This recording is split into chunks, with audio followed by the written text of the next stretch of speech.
Good morning, this is the Eager Beaver Show. You are listening to a True North Eager Beaver Media Incorporated podcast.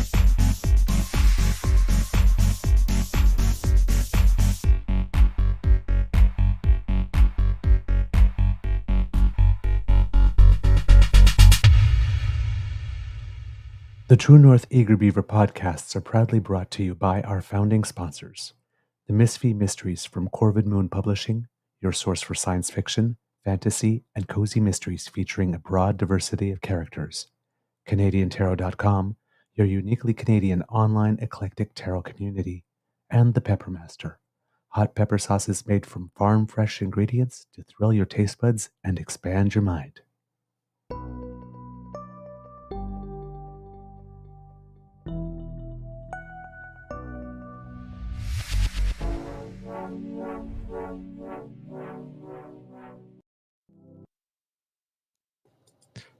Well, good morning and hello, kids, and welcome to season 4 and episode number 530 of the Daily Beaver Morning Show here on the Cryo Media Network. Yeah! Woohoo! Little extra spirit in there. Today recording day is Monday, December 9th, 2024. Did I say the name of the show?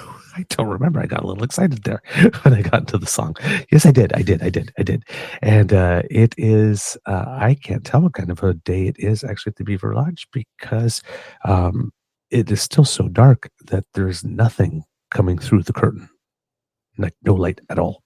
So I can't tell.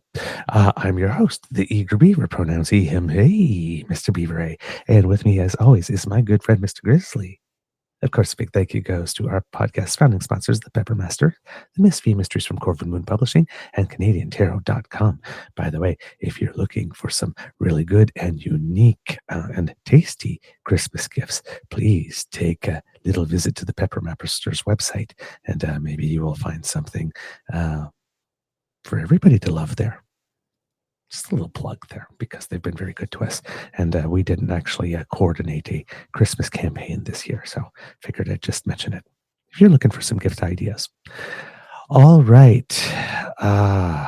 We have a show. Anything happen on the weekend, Mr. Chris? Before we ask you that, how's your mental health? But it was just a boring weekend with not much happening in the world.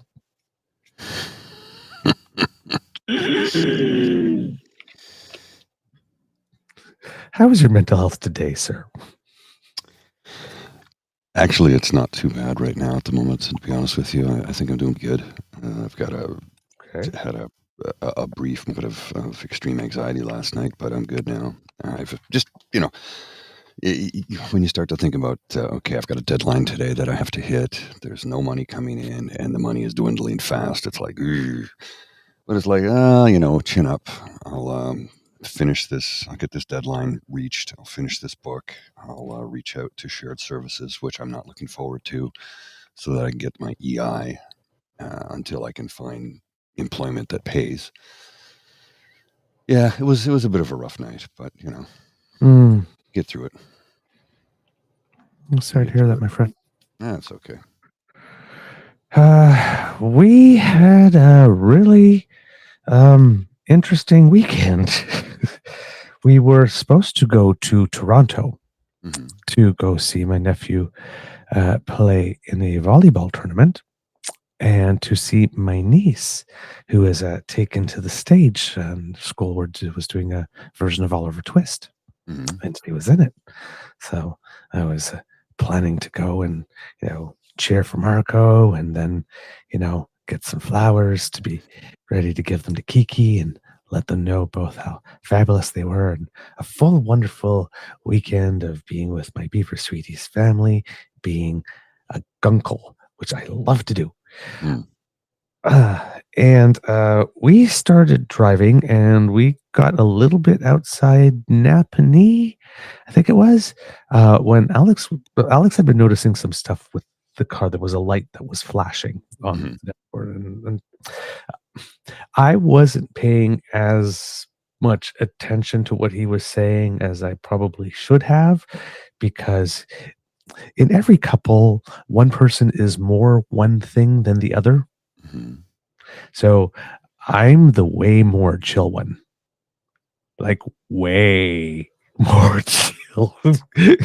I love my Beaver Sweetie, but he's wound a little tight sometimes. So Okay. yes. So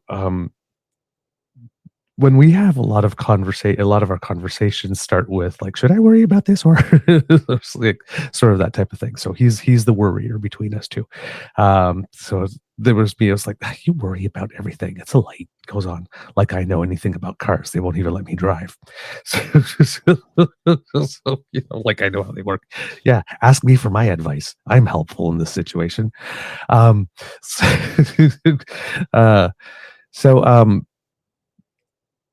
but he's noticing something weird, and then he makes some calls and whatnot. Did you know? Because I did not know this, and neither did he, that certain vehicles come with something called limp mode. I have not heard that before. Yep, it's not in the manual, it's not in the book. But if something's going wrong, that may be that could do some damage to your engine or drivetrain or something like that. The car makes it such that you can't get really over like 80 or something, and you can't, if you're flooring it to try to move past someone to accelerate, that's not going to happen for you. Mm-hmm. Like this, and it's basically limp mode. It gives you just what you need without trying to tax the engine too much to limp to a garage rather than I've never heard that term before, but I had a car that did that to me. Yep. So apparently it's called limp mode. So that was what was going on. So which means you got to try to limp to a garage, except it's Saturday night and it's 8 p.m. and good luck. So we're like, we're going to Canadian Tire, and we're getting this like code thing that you plug into your car to figure out what it is that's what those signal things are going on. Then we placed the calls, and then we found out, and all that kind of stuff. And we're thinking, well, we got to limp back home. That's not just to a garage. That's all the way back home, because we're like midway. We're not midway. We're about like a third of the way, maybe about a third at this time. So and we're like, are we making it? You're like this, or like, are we going to like stop by the side of the road at one point? Because it's like if we need to get a hotel, I'd like to get a hotel now, since we're in the city now, rather than being on the side of the road for a couple of hours. And Saturday was not a nice night weather-wise, so but we did get back home, and so totally different weekend happening than that which we had planned, of course. And we get through the weekend, and then yesterday afternoon, my Beaver Sweetie asks me in the afternoon, because the clouds broke at one point and there was some beautiful sunshine, and says, "Do you want to go for a walk?" And I'm sitting there and says, "Oh, well, I'm about to write some episode descriptions. This is the day I was going to catch up and get back to like exactly even." It's like, but it is a really nice day, and the day before was just right, freezing rain and cold and blah. So we decided to go for this walk, completely forgetting that we had a dinner engagement. So we go for the walk. I come back home, and I basically get back home and I see a text. "Oh, we have dinner at 5, which means I basically have to get up and walk back to exactly where I was before I walked home. I'm like, "Oh, you gotta be kidding." I was like, "Shit, I forgot about that." And I'm sitting there, it's like, I don't really want to go, and I'm trying to get out of it. And my Beaver Sweetie's being so nice and say, "Well, if you really have to get it done." And I'm sitting there and I'm thinking, oh God, it's like, what's one more day, right? Work is always there. I have some time for some quality time with my sweetie. Mm-hmm. So I go to the dinner. And on the way to the dinner, I'm looking through my phone. And that's when I notice that the auditions for a chorus line were this weekend. So you completely missed them? So I was going to, yeah, had we gone, I was going to completely miss them. And then I'm looking at them and I'm thinking, oh, well, damn, I missed them completely. And then I look, no, Sunday, 6 p.m. to 8 p.m. Oh, so you were still able to make it. But it's 5:45 and I'm in khakis and I'm on my way to a restaurant for dinner. Not the worst thing in the world. So like we're sitting there like as I get there and I show Alex, it's like, I knew I was forgetting something this weekend because he's asking me if I could go this weekend. And yeah, I don't think I've got anything. It's like, yeah, I actually did. I had 2 things actually. So we have dinner, and I'm sort of like, well, listen, I mean, we're here for dinner, so I'm not going to rush dinner with friends to get to go to an audition anyway. We're on the bus, and I have to go back home to get something to dance in, because if I high kick in these khakis, I tell you, I'm going to split them. They're a little tight. Got some big legs. But dinner ended early on its own, and we did have time to grab the bus, and then we took a chance with the car on limp mode because it wasn't far to the audition. Okay. So we figured we could chance it, and we went. And oddly enough, my Beaver sweetie decided to audition too. He does not like auditions; they make him nervous as crazy, right? And this is last minute audition for musical, not his style, right? He's more opera, early music choir singing. He's got the voice of an angel, but this is a chorus line, it's a little brassy and ballsy and fun and peppy, and all that kind of stuff, right? It's not la la la la la, right?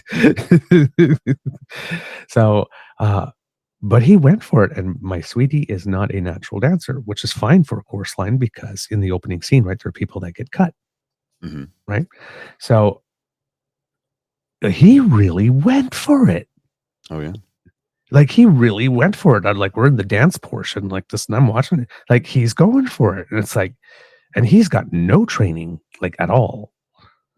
So he's going for it. I've never seen him like go for it that way dancing. So he went for it, and of course he sang beautifully. And then they gave him some direction when he was saying, and they said, when you get to this part like this, sing it like you're angry, rather. Okay. And it's like, okay. Whoa. So angry worked for him? I'm outside the audition room. The volume went up. But again, I did not know. Like, these are sides of him I'm discovering, right? Because I see him every night I see him perform. It's in a choir. Right. Right. So it's like I'm in the outside the room going, yeah. She's like cheering and stuff. And I go in. So my audition went well. The singing went well. They had me read for the lead. Oh, cool. Now the good part about that is that, well, while the lead is the lead in the chorus line is the director of the show, so he doesn't really sing or dance. And I'm auditioning for a musical because I like to sing and dance. It's like, wouldn't that be ironic? It's like, I auditioned for a musical. What are you saying? Nothing. I'm the one acting only role. But yeah, so things worked out. I went for it. It went well for him. It went well for me. So now the whole thing is, of course, I am a little, as I mentioned on the show, a little long in the tooth for a chorus line, but I put right there on the form, willing to dye my hair and take this off to shave off a few years, and if that needs be. But it's the dance portion went really well for me, which is very good because this particular style of dancing is not the one I was trained in. Mhm. I wasn't trained in jazz, right? So I was trained in lyrical.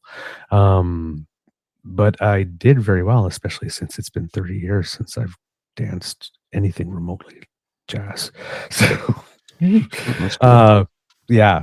So I mean, I did not nail it. And there's one time where they asked for a double turn with a kick out, and I think she looked at me at the end and says, "Did you just do 4? The triple with the kick out?" Says, "I don't know. I was just trying to stay vertical. I forgot to count my rotations." I was just trying not to go, "Ah." When I said it had been a while since I tried a double with a kick out. There's not enough room in my living room to try that. Take So a TV or something. yeah, pretty much. Or, bang your ankle against the table or the table leg or something or the sofa. It's like, "Ah, father," Mhm. so, um, so yeah, now we wait, fingers crossed. But the rehearsal schedule will be a little more hectic than I expected because normally they take longer. When we did We Will Rock You, it was like we started in early December and we didn't start presenting till late April or something. And this one we would be starting, well, we'd have a couple before Christmas, but we go on stage March 29th. So it's for musical, it's a short rehearsal period. But fortunately, there's only like 2 big group numbers, which is at the beginning and the end, and everything else are, while there's a lot of people on stage, it's mostly, um, not mostly, but individual things with, some plays back and forth. So not every individual doesn't have a heavy load as opposed to We Will Rock You, where, as the background, we were in 7 or 8 scenes. Like we were on stage a lot. So we had to be at a lot of rehearsals. Mhm. So yeah, uh, just a complete sort of topsy-turvy weekend. It's like, "Oh, we're going here. Whoops, no, we're going over here. No, we're doing that. Oh, this happened. Jeez." So, yeah, we had to be the river and just sort of go with the flow this weekend. And, you know, um, oddly enough, considering, as I've mentioned for those who have been following the show, considering how the heavy things have been here for a while, um, that the whole thing, all the speed bumps and curveballs and whatnot Mhm. were all taken in such stride. It was really nice. I mean, it sucks that we didn't get to have original plans and go cheer on our niece and nephew and, and have that joy. But we, rather than getting bummed out, rather than sulking, rather than, you know, letting that be one more thing that goes on the pile and maybe having an argument somewhere down the line, like this, everything we just like, meh, what are you going to do? And then we rolled with it, which Mm. I guess was probably the right attitude in these circumstances. So yeah, uh, long thing. I had a lot to say today. All right, in the news, there is stuff nationally, and maybe we'll have some time to get to some of that today. But the the world has shifted Mhm. Oh, yes. over the course of the weekend. Uh, in Syria, after only about 11 days in this fighting, uh,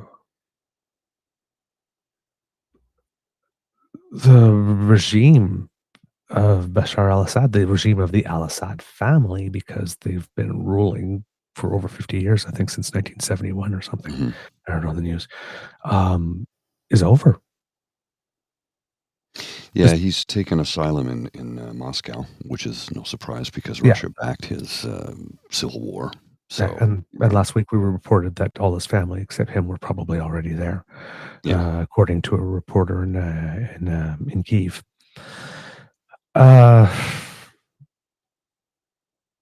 it's it's hard to describe just how this changes a lot.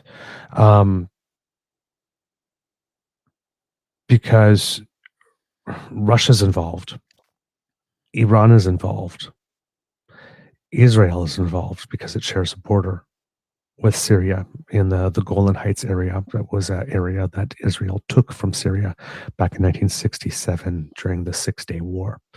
But it's a strategic high ground. Right?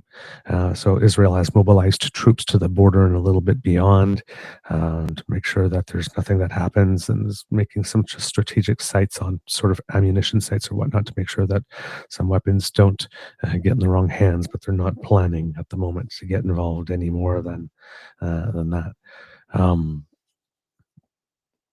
And then, well, I mean, that's a huge blow for Russia's presence in the Middle East.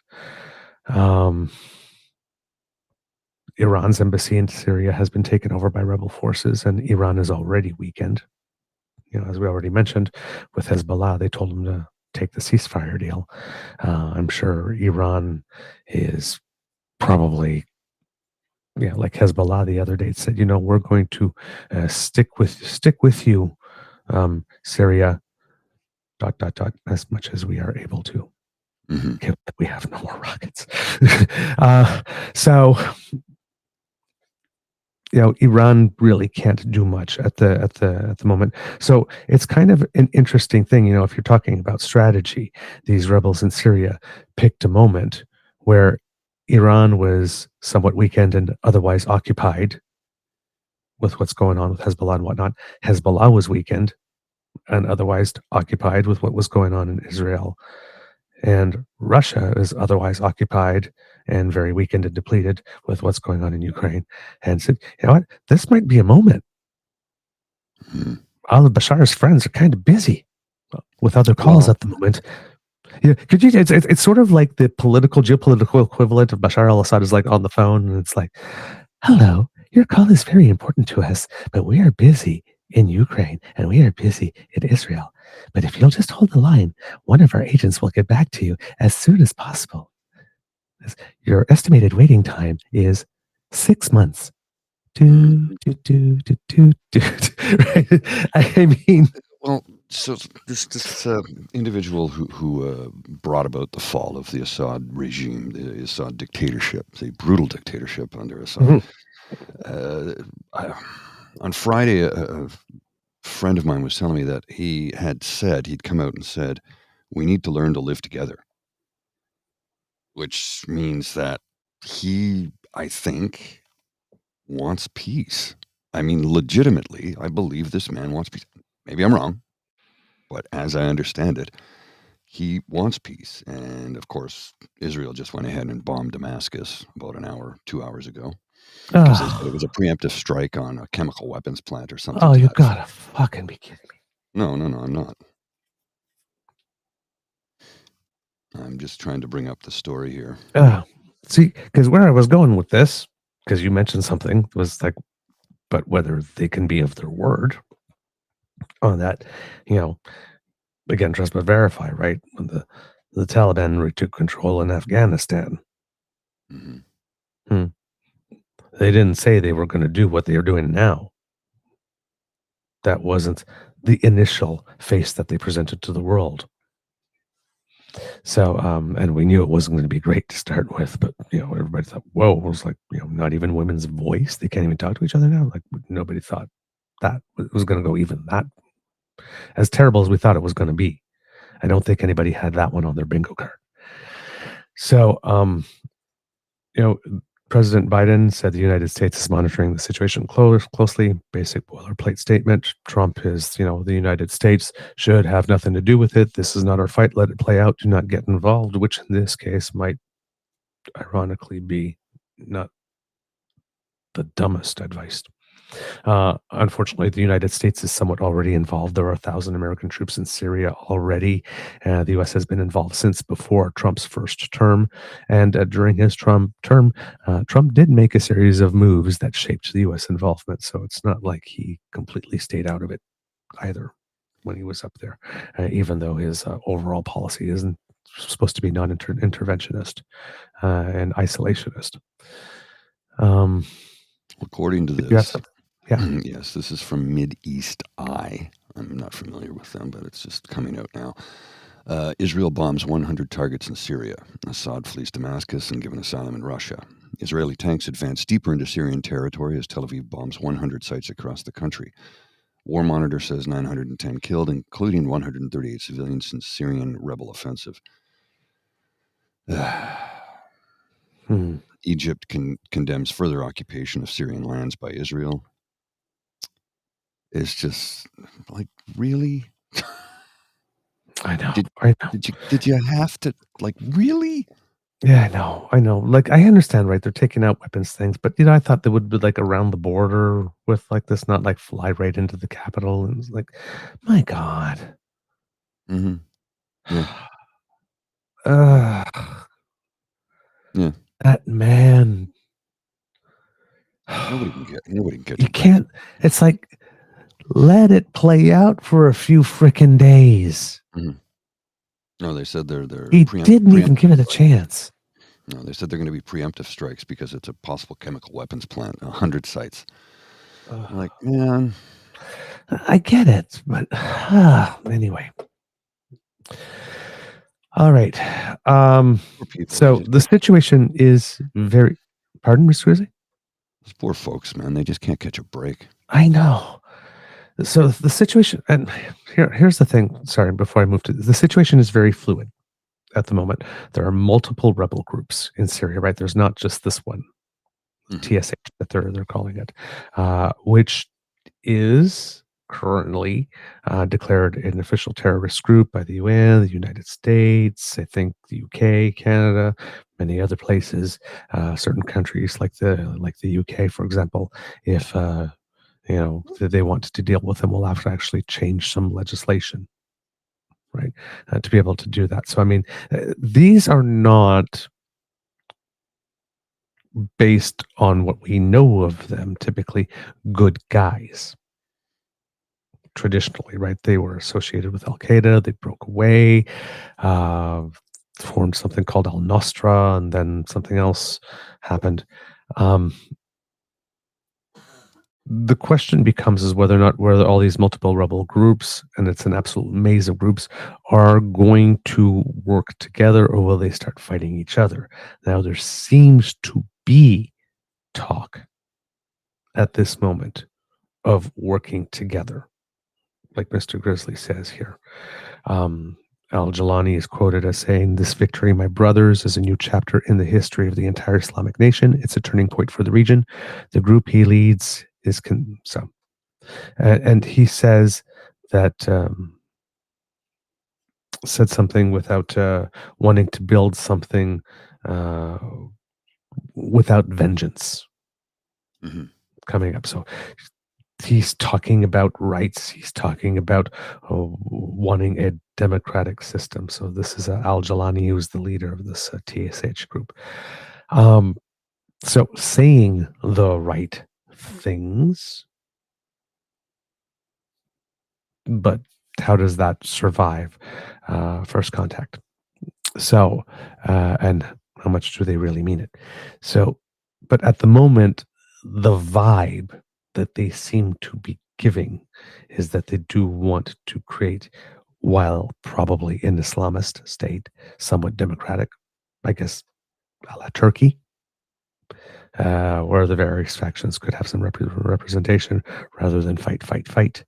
I mean, they have been under the al-Assad family rule for 50-something years, and this particular war started up in 2011, so it's 13 years. So could be that some of these more dictatorial, autocratic people, after 13 years under an actual autocrat, maybe we don't want to rule that way if we come in charge. Maybe because we didn't really like it. Maybe, I don't know.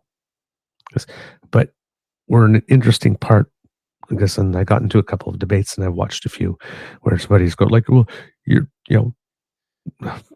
butchers versus Islamists. It's like, there's nothing to cheer for here. There's like, there's like, because Bob Ray our ambassador to the USN was saluting the courage of, the universal term that's being used right now is rebels, because people don't want to taint the waters, given that they are sending the signs. So they don't want to say these terrorists or these. So the international universal term right now used it appeared to be agreed upon at the moment is rebels to describe them. A lot of other people, depending on their personal experiences or family experiences, I guess will have other names for these people, right? So we're in a situation that if you are wearing a darker lens, then, oh, great, they're changing butchers for another set of butchers. Yay. Woohoo, freedom. Right? And the whole 2011 crackdown, happened when there was that sort of orange wave of protests in that whole area where they were demanding more democracy. And then Bashar al-Assad said, thumb, nope. We're going to crush you. How dare you demand democracy? It's like we're entitled to rule this. So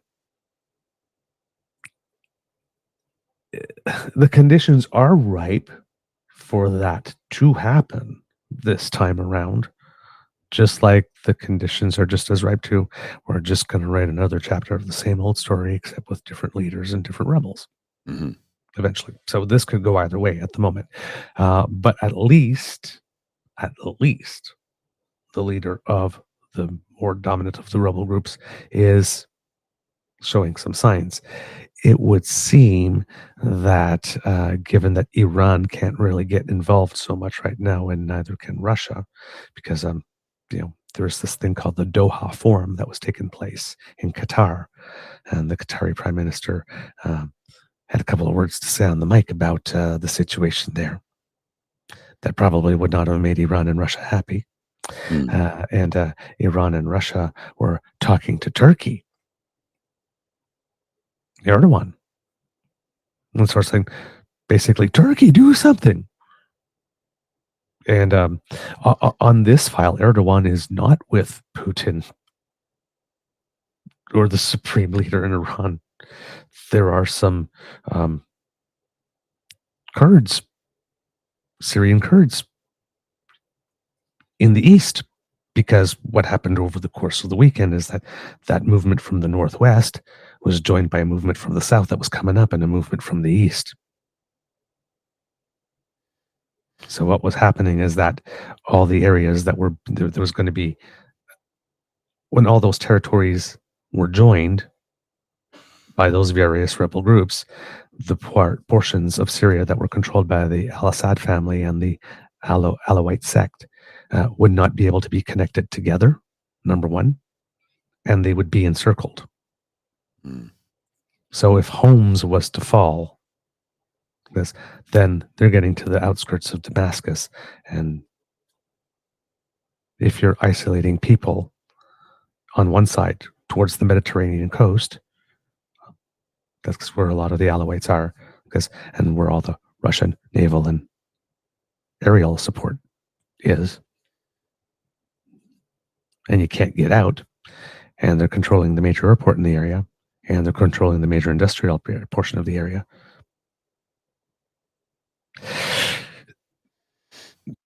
Kind of understandable why al-Assad's family fled, and why now he might be reportedly gone as well. So 11 days, but these various groups saw what was happening and they all mobilized. I don't know if they were working together. Some people suspect that Israel may have been providing a little bit of a coordination function, but there appears to be no evidence of that, of any help between Israel and some of the rebel groups. But Erdogan, Turkey, pretty much sent Russia and Iran packing. Yeah, interesting. I don't know what it means in the long run, but it is interesting. I mean, really, Putin and Iran going to Turkey, going like, brother, can you help us out? It's like, help you out. It's like, whenever I helped you, when have I ever helped you out on this particular file? Well, Here's something just breaking. Germany has put 47,270 Syrian asylum applications on ice, saying the situation in Syria is too, in quotes, unclear to decide if fleeing a war-torn country is a valid reason for asylum. Yep, that'll probably be happening in many places right now because, for example, some of the things that have been happening is the prisons have been liberated as well, right? Mm-hmm. So yeah, we'll see. We'll see what happens. Everything's in flux right now. Well, that's exactly right. With a new rebel group, and they're getting ready to take over leadership. Like I said, if they decide that they're going to do more than just try to rebuild the nation, and like I said, this nation will not might not be rebuilt in ways that we here in Canada think of as being, oh, this is a great advancement. So, like I said, if you're watching this from a darker lens, oh, great, butchers for Islamists. Whoa, yay. Mm-hmm. If you're trying to look at it through a rosier lens, it could be, okay, well, the al-Assads definitely were butchers.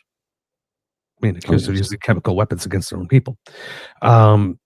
So if these guys, relatively to the guys before, are more moderate, maybe still extreme for life in Canada, but more moderate to what was there before.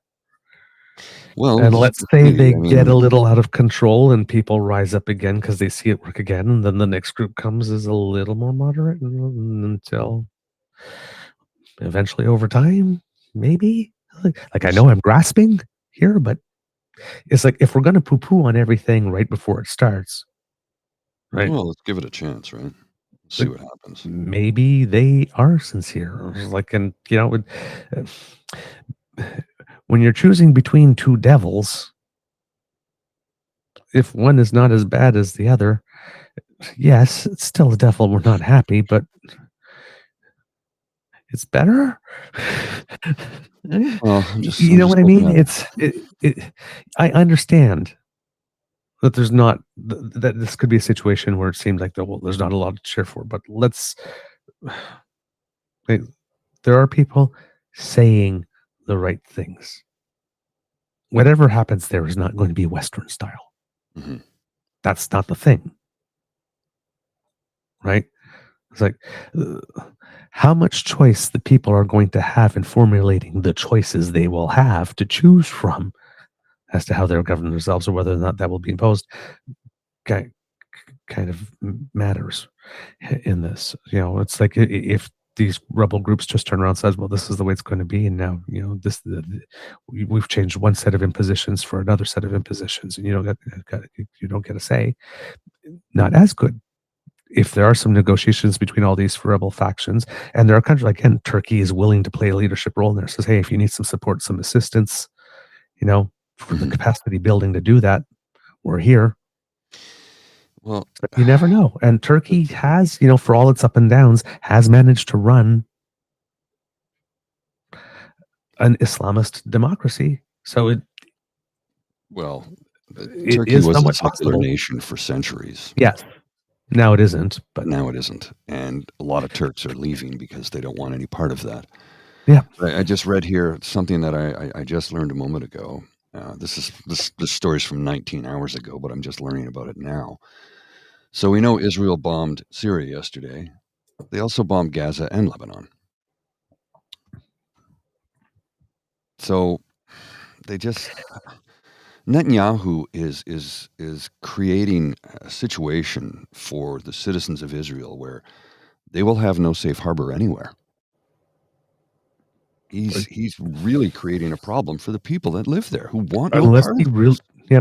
Unless he really believes that this is the end game moment. There's pressure, and like hopefully the region will hit a tipping point. Because with if Iran is going to be out of the game for a little while, and one of Iran's number one proxies, Syria, is going to be out of the game for a little while, that creates a situation for the UAE and the Qataris and the Saudis to reposition, and Israel now has a certain number of agreements with certain of those countries, Egypt, and they have some non-aggression or some, agreements to try and do things a little differently than war. So if they can get more nations to come onto that, it could be right. I hate to give him credit for anything. I don't like it, but broken clock. Just maintain the overwhelming. It's like, no, things are moving. Let's keep them moving until they've moved, and like not just past the edge, but way past the edge, so that we don't come back. You have to build something new. So that could be one hope. The other hope is, all you're doing is just build. All you're doing is just planting the seeds for the next 7 generations of. 200 years ago, your family did this, so I gotta avenge you now. And it's like, can we just let this go? It's 200 years ago. So, like I said, my mind, I'm a very Western Canadian boy. My mind is not formed in any way to understand how something that could have happened 100 years ago or 200 years ago or 1,000 years ago would still give me reason today to want to seek vengeance for it, or retribution or retaliation. I can see things, like in our Canadian history with residential schools, I can see how things happen so many times, so many years ago, can have intergenerational effects that are horrible and terrible, and that as a society we need to fight or repair at that point to make up for past injustices. But I don't see, my brain is just not hardwired for your great-grandfather did this to my great-grandfather, so therefore I need to do it to your children. Yeah, I don't understand that at all. I don't. Just let it go, man. Let it go. There are better ways to keep this up, and you can't keep it up forever, because eventually there won't be any people left. Well, also when we're discussing these things historically, right? Like, the comment that I keep on making is, right, where do you start history? Because, well, this time, you came in October 7th. Yeah, but, we've been a prison, the largest outdoor prison for, X number of decades. Well, then you guys did this. Well, if we go back to, so there's always a point further back you can go to. Right. So it's a very, very, very tricky situation. So like I said, there's the opportunity. Like I said, it's a pivot point. We're hitting a pivot point. There's an opportunity for something really, if not really good. Sorry, I'm trying. This is my overall optimism. There's an opportunity for something really good to happen. There's this opportunity for something that could be markedly better, even if it's not great, to emerge from this. There's a genuine one that hasn't existed in a long time here. So in that sense, if you are celebratory and you are hopeful like this, and you are like, and even if you're just, even if it just becomes that replacing, it's going to be one set of butchers replacing a set of butchers, whenever a butcher falls, it's a good day. So you can take that and run with that, and don't let people make you feel guilty if that's your take on it.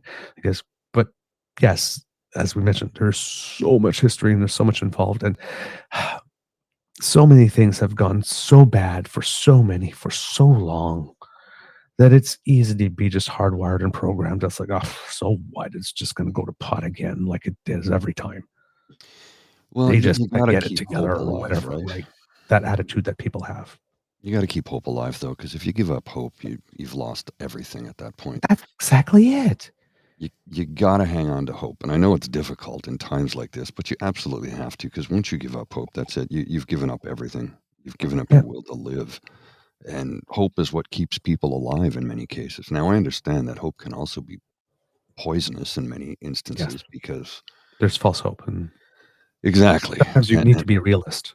Yes, but you do have to hope for the best. And only you can determine what your best is for you. So, what's the best situation right now in Syria? I think what we're looking at could be the best situation that they've had in a very long time. And this new fellow, Mohammed okay, I can't remember his surname. I wrote it. Al-Jalani.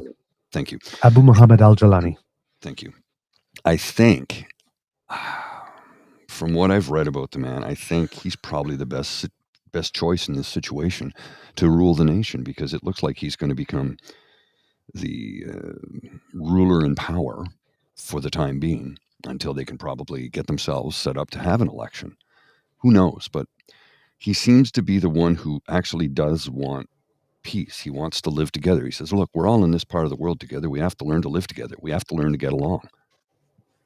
Let's see what happens. I am hopeful, and I think a lot of people there are hopeful for the first time in, 20 years? And for some of them, 50? Yes.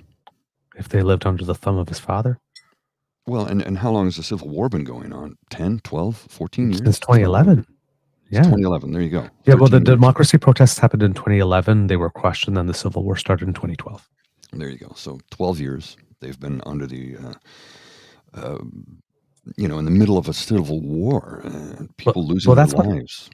And that's what I'm thinking about. Everybody involved, even like this al-Jalani guy, right? Mhm. I mean, if everybody has been living under the terror of the al-Assad regime since 1971, the last 24 years under Bashar himself, and of those 24 years under Bashar, the last 13 or 12 under civil war, yeah, I'd want a frickin' break too. And I think that... Can we try something else, maybe, please? I'm hopeful. I'm crossing my fingers that this man can bring them peace and can actually stabilize Syria.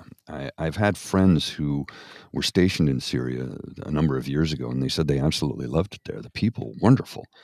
And they said, unfortunately, they were ruled by a dictator who, just would not allow for democracy. So let's see what happens is all I can really say. And hopefully, like I said, they can actually maintain peace for the first time in 12 years. So the al-Assad family, like I mentioned, is believed to be in Russia at the moment. Now, interestingly, the al-Assad family does have ties to the UK, because the First Lady of Syria was born, raised, and educated in London. Kremlin officials have not confirmed that they are in Russia, but Russia state media has mentioned that they are. So that's the assumption that people are working with. The most senior MP in the British Parliament states that it has received no request for asylum, but then again, given that she was born, raised, and educated in London, she, her husband, and her 3 children probably don't have to make an asylum request to move from Russia to London. He says nobody has discussed in Britain whether or not there would be moves to prevent them from entering Britain should they come. So that's where things stand with regard to that particular portion of it. He has also said that, as I mentioned, for the UK, they might have to change some laws because THS is designated as a terror group.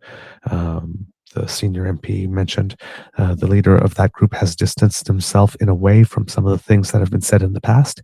He's saying some of the right things about the protection of minorities, about respecting people's rights. So we'll look at that in the days to come. So there is an openness by Western nations that do have legislation to change to make it so that they can actually interact with this group, to try to set up for the future for that to happen.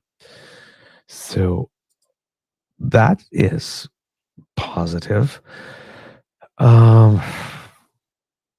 So a little bit as to what happened on the ground over the course of the weekend, because I did not think, when I was taking notes over the course of the weekend, I thought for sure on Monday I would be telling you about how things are advancing and this and that. And it's like, oh, Damascus has fallen. Wow. That's kind of fast. But as of Friday night and Saturday morning and afternoon, opposition parties at that point were saying that they were determined to take the capital. Quote, "We are heading to Damascus and we will meet in the square. Today, a total national liberation is being lived by Syrians. The spark of revolution was ignited in Haran. Those blessed with this honor must join forces with the Syrian revolutionaries under a collective national umbrella. We must take a patriotic position and seek the end of tyranny, reinforcing justice, equality, and dignity."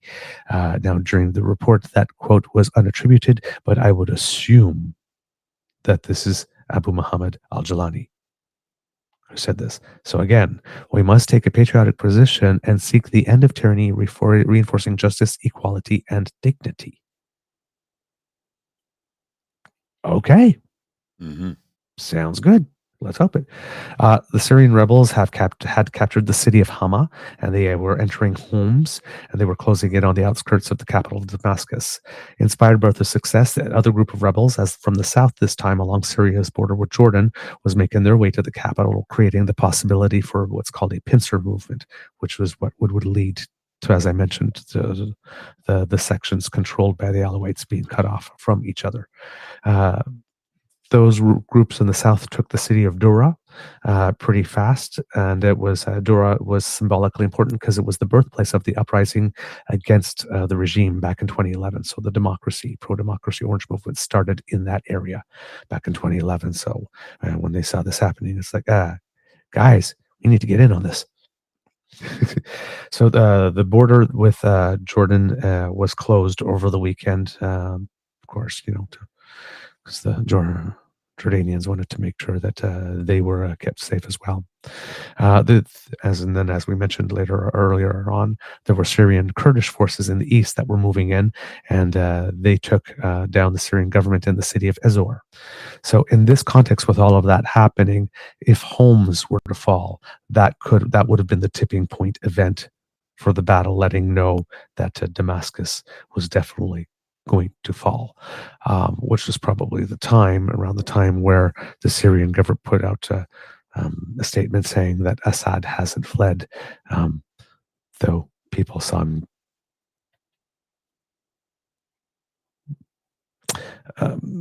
He hadn't been heard or seen of anywhere important, like around state media or in government buildings or stuff like that, for a while. By the way, the prime minister, I think, of Syria had been escorted to one of a Four Seasons hotel in the city, and that's where it was said that he was going to transfer power to the new rebel group. And the Syrian government then issued a statement later on saying that we intend to fully cooperate with any group the people choose to lead them. So I think that's an announcement of capitulation from the al-Assad family there, I would think. So yes, the fall of Homs was the city, if it got taken, that would create the situation that would prevent there being any territorial continuity between the regions that the Assad family controlled. 2,000 Syrian army soldiers had collected along the border with Iraq, inside the Iraqi border, allegedly to regroup.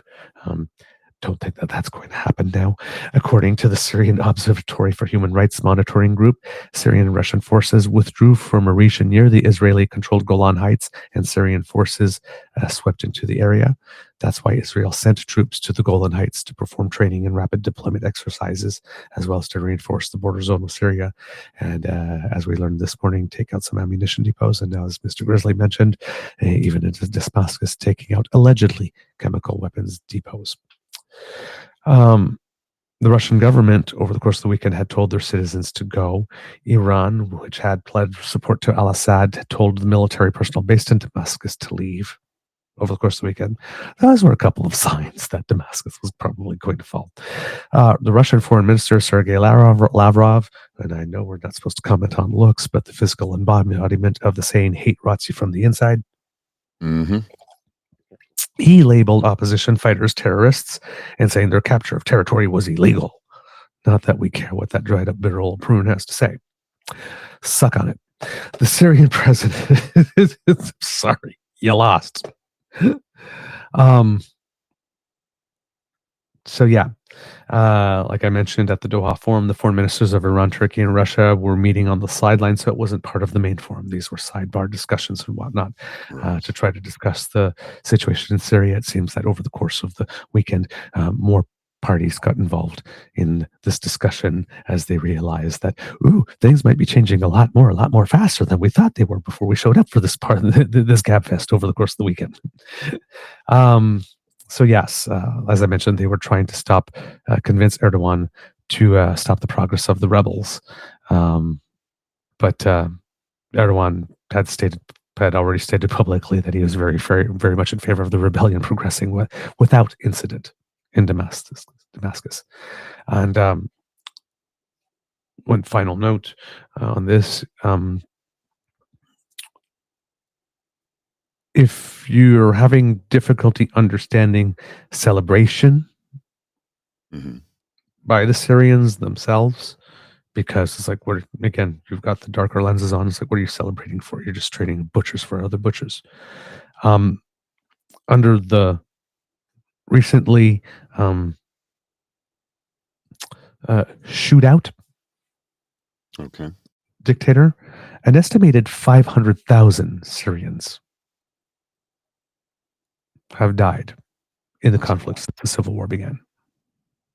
500,000. That's big. And I think there were 12 million Syrians that were displaced. That sounds about right. And some of the Syrians are so happy, some of them have already started returning home. It's like, where are you returning home to? You've got, yes. Wow. Not much to return home to. We're rebuilding. Wow. So it might also have an impact on nations like Germany, for example, because Germany, Angela Merkel had made a pledge to accept 1 million. I think it was, which everybody was really happy and good with at first until they weren't. Which is why we have Alternative für Deutschland gaining popularity. There might be some people there who might be returning home. That were resigned, they say, Assad will be there forever. Germany's our life now, but now have another option. There are people returning home that haven't seen family members in 8 years. Yeah, and we have a lot of Syrian refugees here in Canada, so it makes one beg the question: what's going to happen here? Will some people, as you well know, have made new lives for themselves here? Do they just walk away from that? Do they go back to their old lives? You're right. Some may, and that does happen in situations. I mean, home is always home, right? Especially when you don't leave because you want to. You There's always a part of you that wonders. Yeah.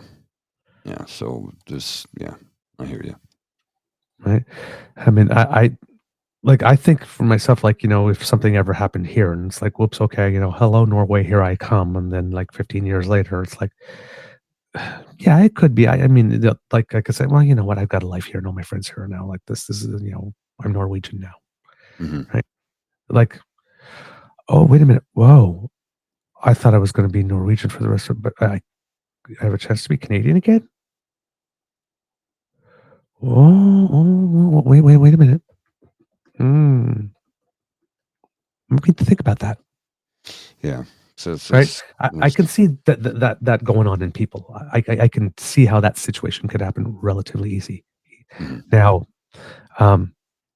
Canada's most famous and probably favorite, potentially most delicious Syrian, Tariq, owner of Peace by Chocolate. I love this man. Seems like a really good human being. I just love this man. It's like I've invited him a couple of times like this. I mean, he's very mesmerized. Whether or not he's seen the tweet, and I'd probably have to write the company directly. But every now and then, when it comes to immigration, right? Immigration's good, Mhm. right? Hands down. But every now and then, there are certain people who arrive, and you're like, thank you for choosing Canada. Oh, yeah, yeah. We are really better off with you here. This is such a man. Quote, on Syria's rebirth, I am filled with so much hope, and I'm aware that the road ahead for the country is not easy. I will be on CBC, and then I will be on CBC News to discuss the fall of Assad's regime on the most significant day in Syria's recent history. I will be looking for segments of that, hopefully, so that we can present them to you on a future show, because he's just a lovely soul. Oh, yes. Loves that man. And through his company, Peace by Chocolate, they actually put out a tweet with a nice, beautiful. You know what? I'm actually going to send the link to you, Mr. Grizzly, to this one, because I would like the kids to see it. Okay. But he sent out a message, and this is interesting because they're sending out a message under your own name, which he did, which was the first thing. But this one is under the Peace by Chocolate name. Oh, okay. So his company. Right. As the brutal regime that killed many of our family members, kidnapped tens of us and hundreds of thousands of innocent civilians, and forced our family to be scattered in over 27 countries has fallen, Syrians everywhere deserve the joy and peace they've been denied for decades. Since the 1960s, the oppressive rule silenced millions, robbing countless lives. These losses are wounds that never fully heal. But today there is hope. Hope that those who were detained, our brothers, sisters, friends, and neighbors, are finally being freed to see the sun and the blue skies and smell the jasmine and the fresh air for the first time in so long. Hope that justice will come for those whose voices were silenced. Hope that Syria, our beloved homeland, can begin to heal and rebuild. When our family arrived in Canada as refugees, we carried with us the weight of the pain and loss, but we also brought with us the belief that brighter days could still lie ahead. Now, as Syria steps into a new chapter, we dream of a future where fear is gone, a Syria where families can thrive, children can dream without limits, and every piece of the country's shattered past comes together to build something stronger. This is just the beginning, and it won't be easy. But Syrians are resilient, and the country deserves every ounce of dignity. We're praying for healing, for stability, for peace. I don't think he's going to be heading anywhere, to be honest with you. I think he's going to stay put. And the logo for those, or the visual for those who are listening at home, is a very beautiful pale blue background with a peace sign in the lower right-hand corner, and the words, freedom is so precious, and today our home country, in big letters, Syria is finally free for the first time in over 50 years. Put that on the screen in just a sec here. There we go. This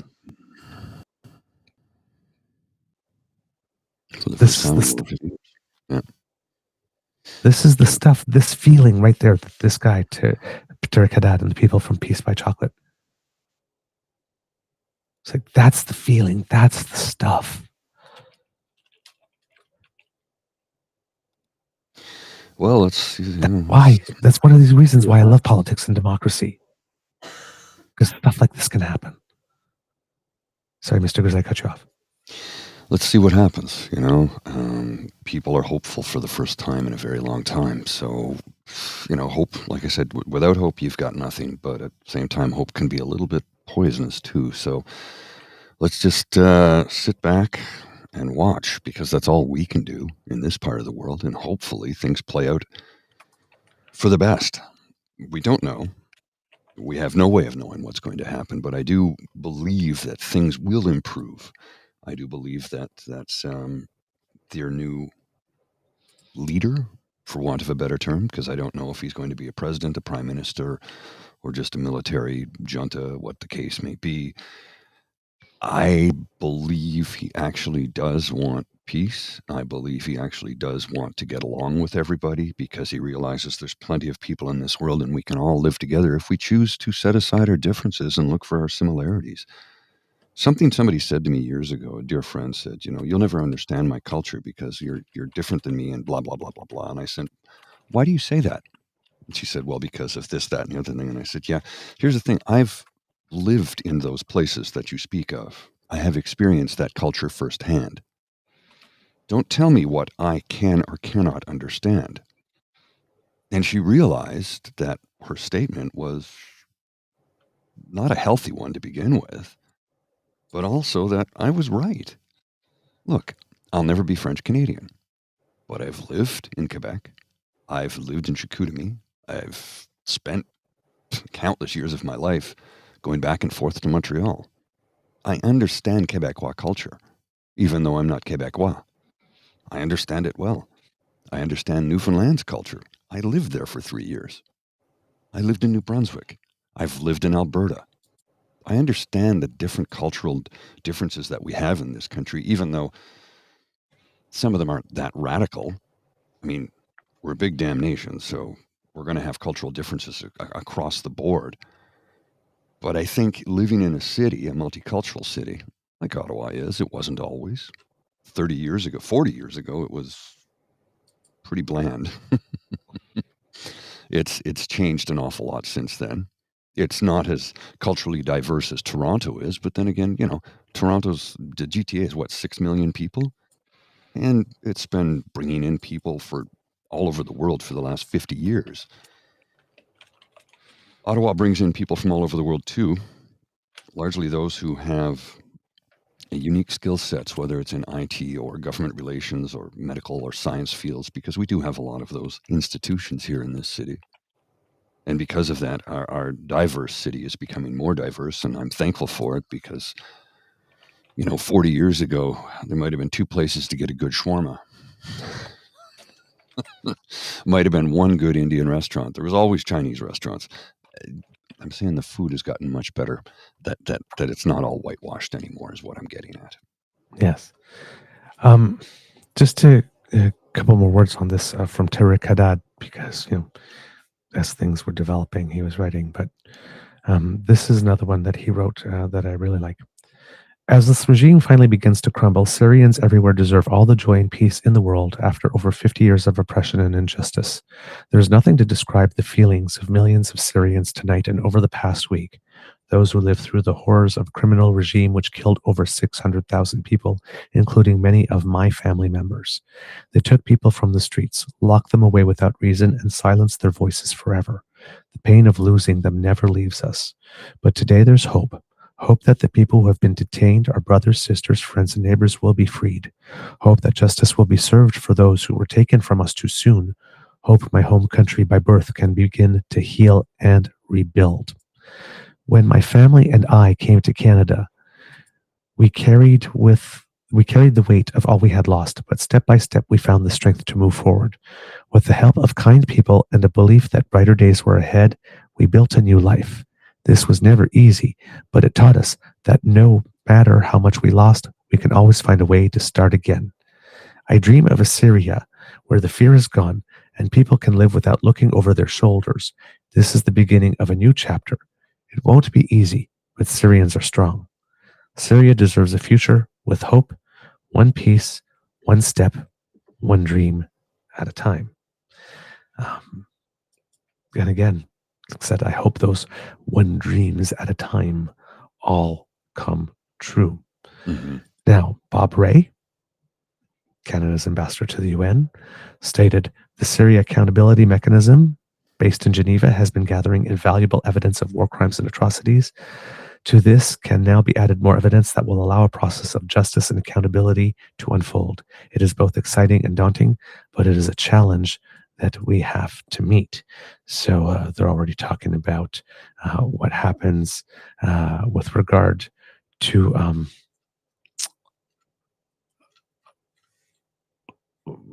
dealing with war crimes that may have been committed by the Assad family. Now, he had also, as I mentioned, put out a tweet saying that he was cheering for people. So, in the broader context, he said the fight for democracy is happening in real time in Georgia, Moldova, Romania, Myanmar, Ukraine, and Syria, all driven by the passion, bravery, and deep commitment of courageous citizens. May we be worthy of their courage and stay the course while the bullies and authoritarians regroup for the next fight. And so that was some of the tweet itself that set a few people off in stating, like this, everything is crap. And Yashar Ali, which is another account that I follow here, this is I think they write for the HuffPost and the New York Magazine, put it really well. Syrians have the right to celebrate the fall of the House of Assad without being lectured by non-Syrians about the reality of their future. Maybe some of you need a reminder, but Assad wasn't just your run-of-the-mill dictator. Not only did he run a police state of a frightening degree, but he also burned down his country to stay in power, destroying entire cities and killing hundreds of thousands of Syrians to keep his regime in place. Let people who have had family members murdered, tortured, and imprisoned by the state have a moment of relief and celebration. It doesn't mean they're naive about Syria's future. It's like, it's a little condescending to be sitting there and going like, well, you don't know, you guys don't know what you're in for. Like, they know. Oh yes. It's like, there are no good guys here. Yes, sometimes there are no good guys. But even among the bad guys, some guys are badder than others. So, but I liked this one because it's like, for the love of anything out there, just let people have their damn moment.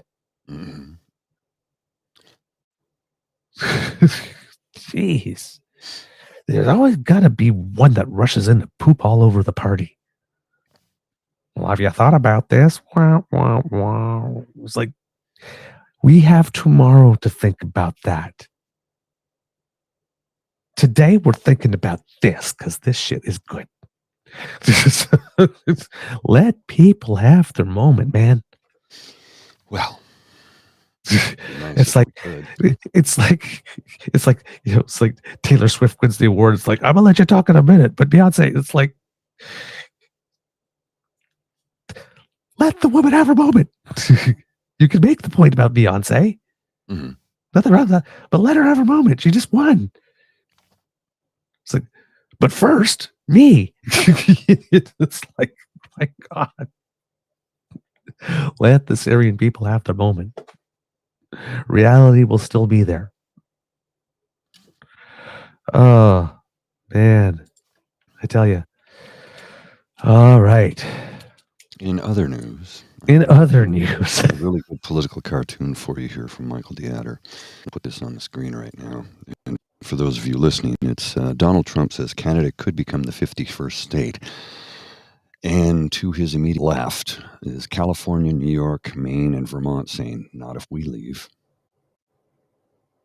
So will these states secede and join Canada? I mean, that rumor's been long held, and there are many Americans who would be fine with that. Many would object, of course, but there's 40 million people in California, 42 million people in Canada. We could literally double our population overnight if California were to join. But we'd also want like Oregon and Washington to join as well, because then it would be a straight path to California. Absolutely. But I mean, it's, again, if things are going to shift, I mean, if things are really going to shift. It's like, one of the things about the way the United States is put together is that the states have a lot of autonomy. Yeah. Oh, yes. If they want to go, so, and while there's a lot of people that was like, no, we'll never need to do that. A United States where women have no choice and the Supreme Court applies the law on a very fluctuating slide rule, depending on whether or not the government of the day has a D or an R, where elections may become merely performative. Where you can't get contraception, where you can't get married to you love. That's a different America also that people thought, well, that'll never happen either. Mm-hmm. So that could change some minds about wanting, yes, we could be looking quite attractive all of a sudden in that situation. But that whole 51st state thing came up again, right? Because it was mentioned at the dinner, and we said, oh yeah, he was obviously joking and whatnot. And then we were not going to give that much attention to it. And then he mentioned it again when it comes to tariffs. For some reason, he believes that a trade imbalance. Well, he believes. Let me put it this way: he says he believes, because I don't believe he actually believes half of the stuff. Because remember, he's the just say it is guy, and we'll take care of the rest. So I don't believe he believes a significant portion of the bullshit he puts out. Of course not. He likes to stir the pot. So this whole position of that trade imbalances, he thinks that if there's a trade imbalance, which means that one country is buying more from another, it means that if the Americans are buying more from us than we're buying from them, that they are subsidizing us in some way. And if they're going to subsidize us, then why don't we just join and become a state? Right. He thinks they're subsidizing us to the tune of $100 billion. I'd like to know where he gets that figure. Yeah. Somebody made a point the other day. It's like, it says, if you want to end this trade talk right away, it's like, 25% tariff on everything Canadian. Okay, 10,000% tariff on all the uranium. Good luck eating. Mm-hmm. So I'm sure it's not that simple. Right? But I get the feeling. I understand the feeling and the sentiment behind that. But yeah, so that's coming out again. Again, I don't know whether or not it's bluster, it's blah, or whatnot. But what would be really interesting, however,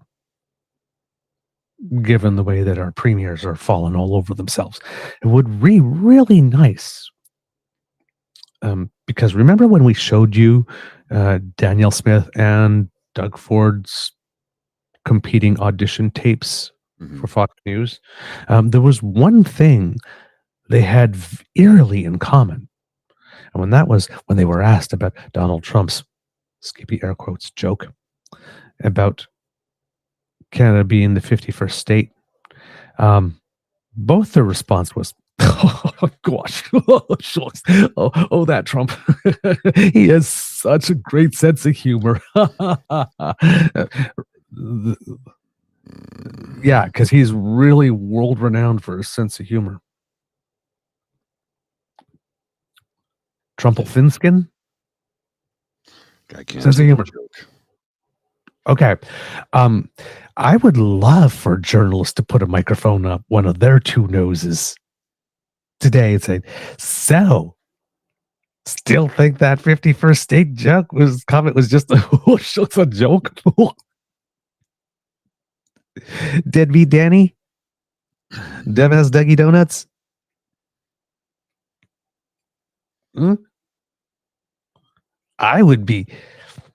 My inquiring mind would really love to know if they still believe that Donald Trump is such a jokester today. Well, one would assume. Because he wasn't laughing during that interview. He was pretty upset that we were being, quote unquote, subsidized.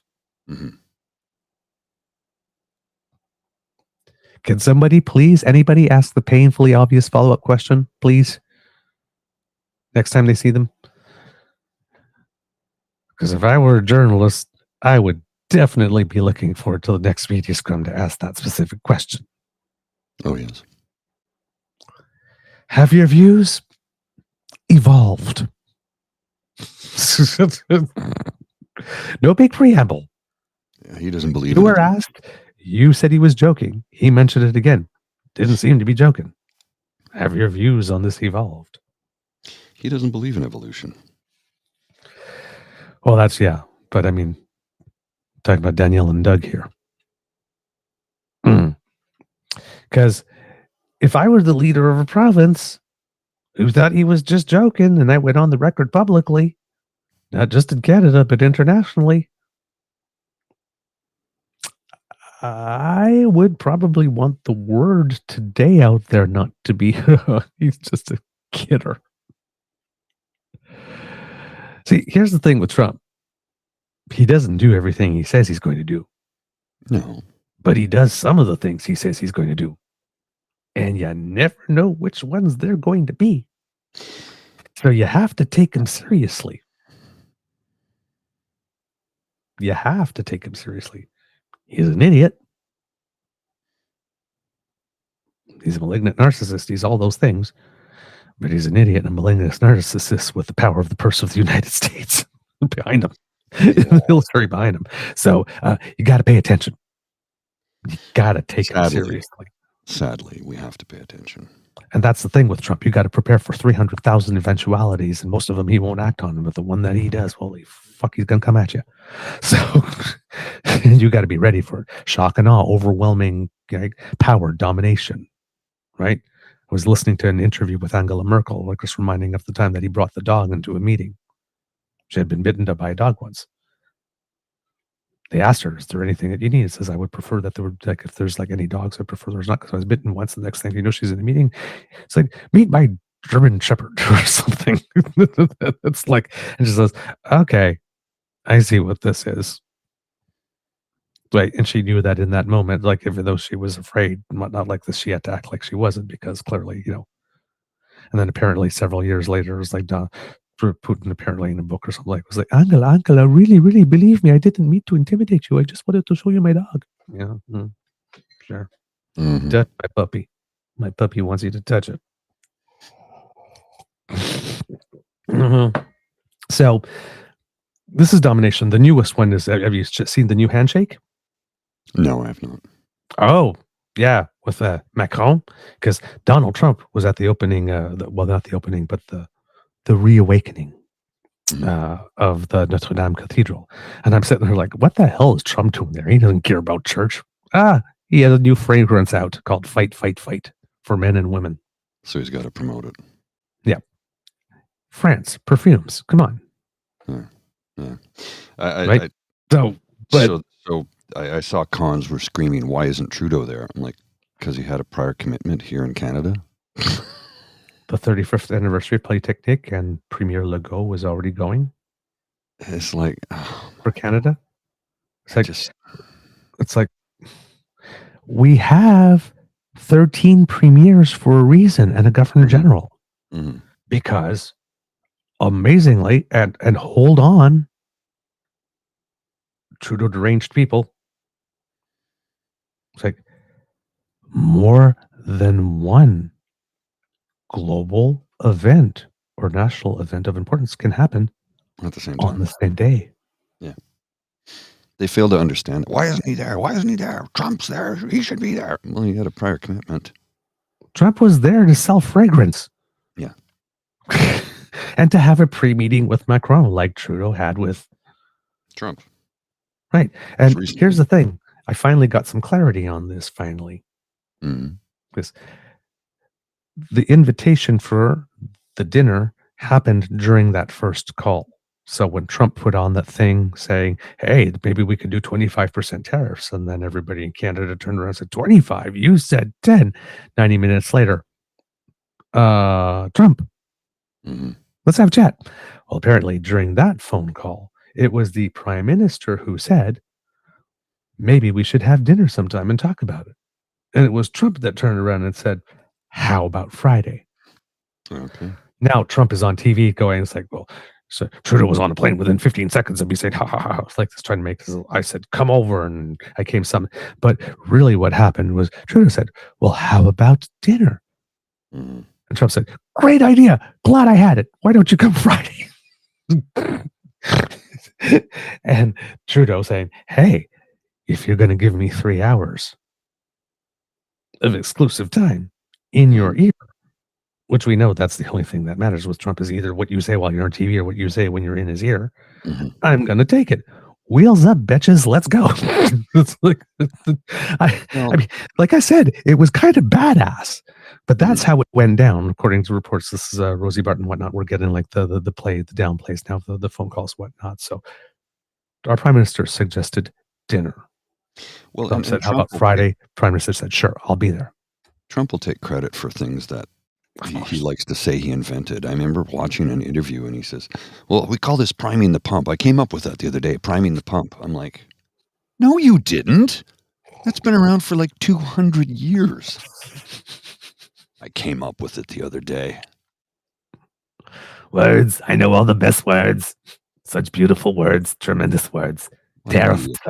Tariff is the most beautiful word of them all. Well, a friend of mine used to think, oh no, Trump's a smart guy. Don't kid yourself. He's a smart guy. And then during COVID, Trump said, well, if we stop testing, we don't have any, the numbers won't go up if we stop testing. So then, it looks better. And he went, what? This man's an idiot. I'm like, I told you he was an idiot. But if we don't have a test, we don't have a result. So let's stop testing. So that way the numbers won't increase. How is that changing who is sick and who isn't? It isn't. Let's not let the cruise ship dock, because if we let it dock, their numbers are going to be reported as in America. It's like, come on, man. Like, but that type of thinking is dangerous because it does spread and take root. Do you know where it's being applied right now, Mr. Grizzly? Sorry, this is a little aside, but we'll get back to where we were. You know where it's being applied? Autism and vaccines? I don't know. No, remember that story I read to you about a woman, I think it was in Georgia, who had a miscarriage or something like that, and she needed a DNC, but couldn't get it because DNCs are sometimes used for abortions. Right. Like this, and then she nearly bled out. Mm-hmm. Like this, and then there's a couple of other people that had died. ProPublica had done 3 profiles. Well, it seems that in states like Texas and stuff like that, they are just not collecting any maternal mortality data anymore because the numbers are so good since these laws have passed.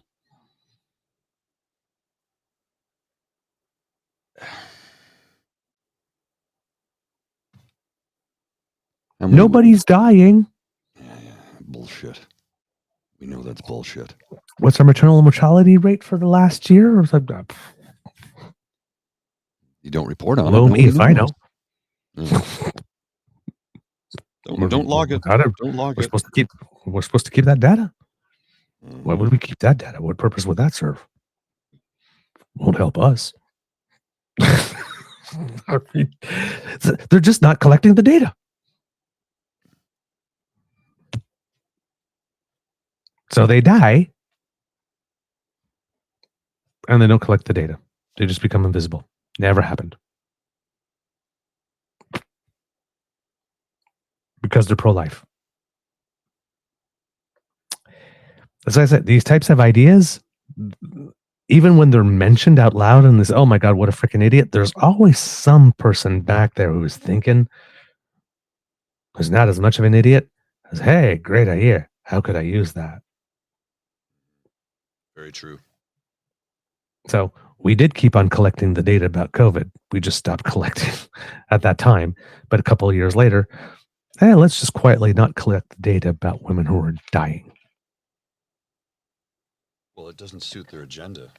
Bad ideas said by stupid people often get picked up by not as stupid people who find a way to make them work.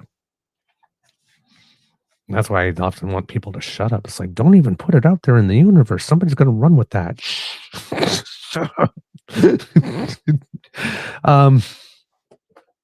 So yeah.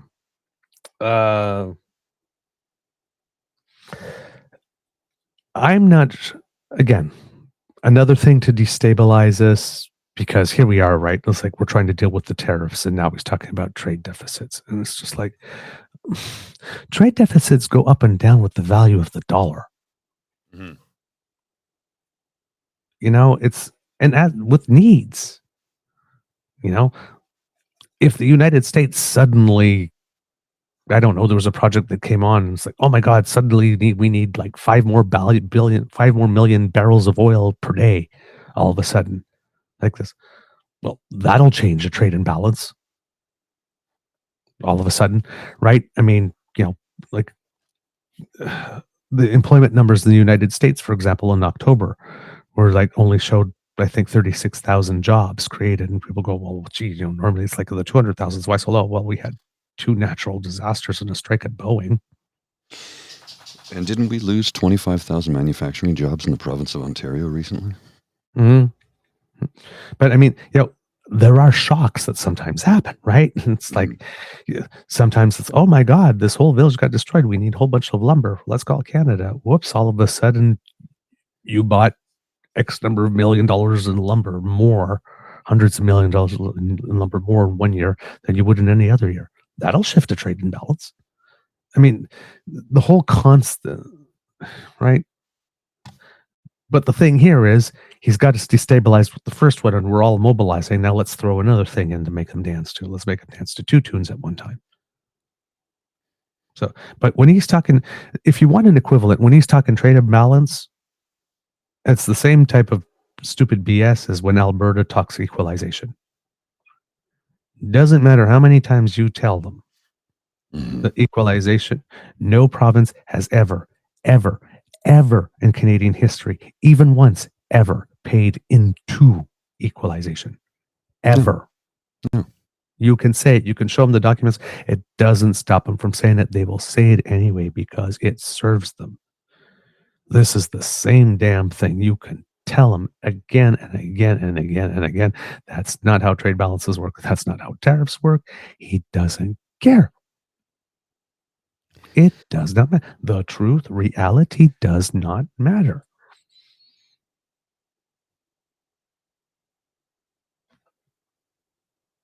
It's say, how do you negotiate with a liar? Well, I don't think you can. I mean, you can't. Like this, you just, like I said, it's political rodeo. You get on the bull and you just try to hold on for 8 seconds. As it goes this way and that way and this way and right? You just, it's what it is. It's his thing. It's what he loves to do. And because we don't know which ones he's going to act on or not, we have to treat all of them like they're serious, which means that we blow so much money and time and energy and whatnot preparing contingency plans, and it distracts us from taking care of ourselves. That's why this guy is so goddamn exhausting. Because it's just non-stop with him. And that's why we can't run off and start going, every time he says something, because he says a lot of things.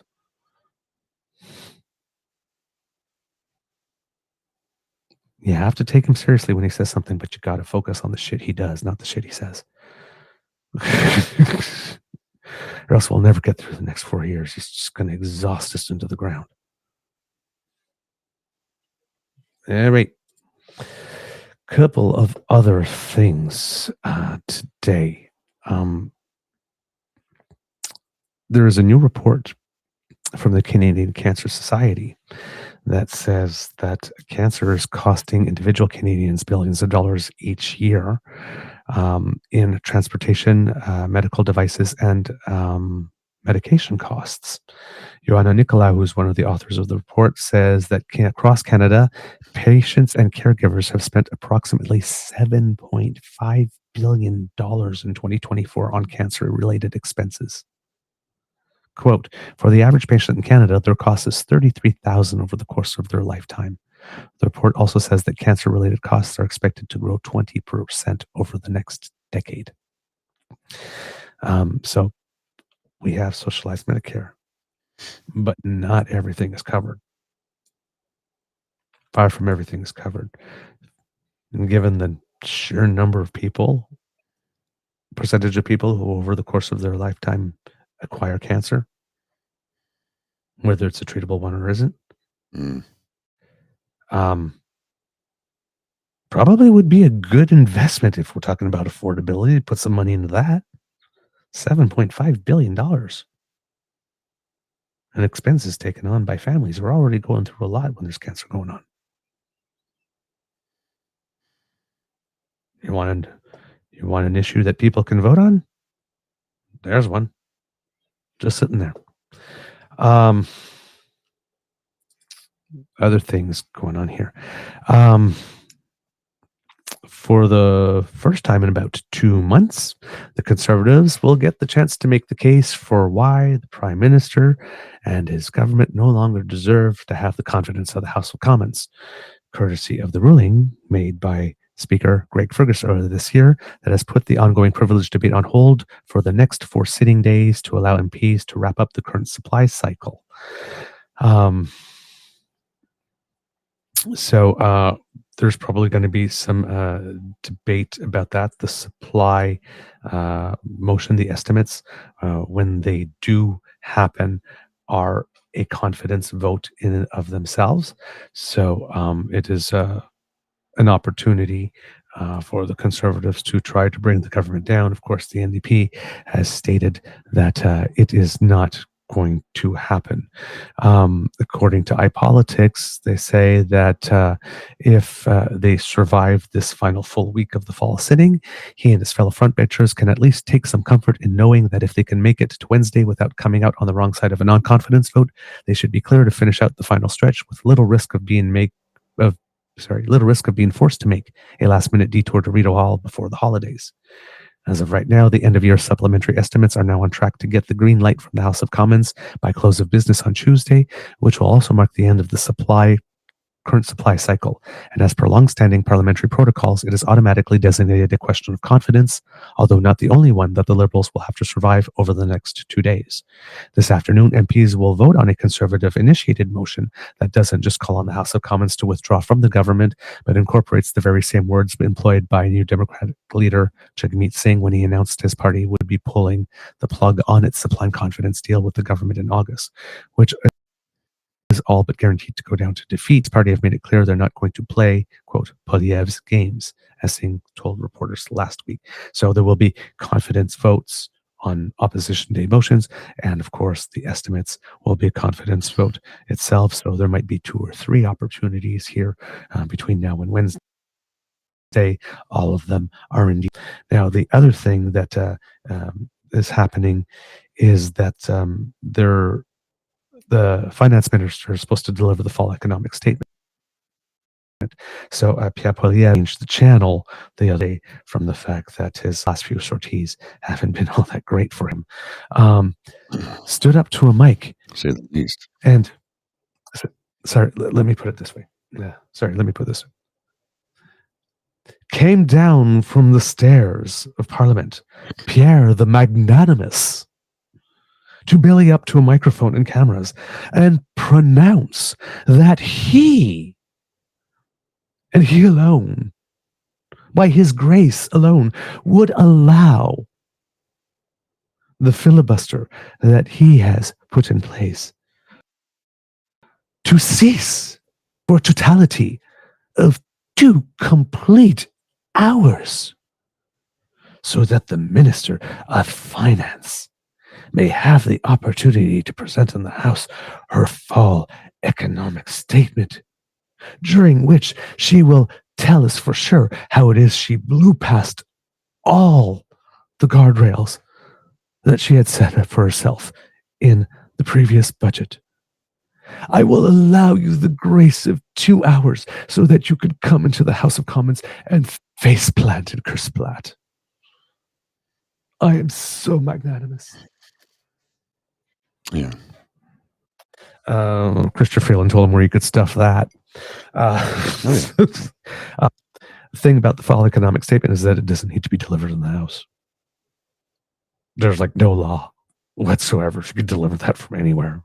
It's like, yes, if there's anything money that needs to be voted on, that needs to be tabled in the House, but the statement can be delivered any damn where. It's just nice to do it in the backdrop of the House because it looks all official, but she can go to a business. She could go to a manufacturing factory. She could go to a restaurant. She could go anywhere and deliver it. She didn't need Pierre to make that. Now, the reason Pierre probably did that is because he just saw Greg Fergus say, okay, well, yeah, these 4 opposition days, yeah, we're doing supply estimates for the muggers. Sorry. So the fall economic statement is kind of a big deal. I guess the speaker could decide. So, no, we're making time for this. So Pierre decided to try to preempt the speaker and said, I'm going to allow this. So she was not impressed. That was Pierre's latest gambit to try to turn the channel back to himself and try to control the narrative.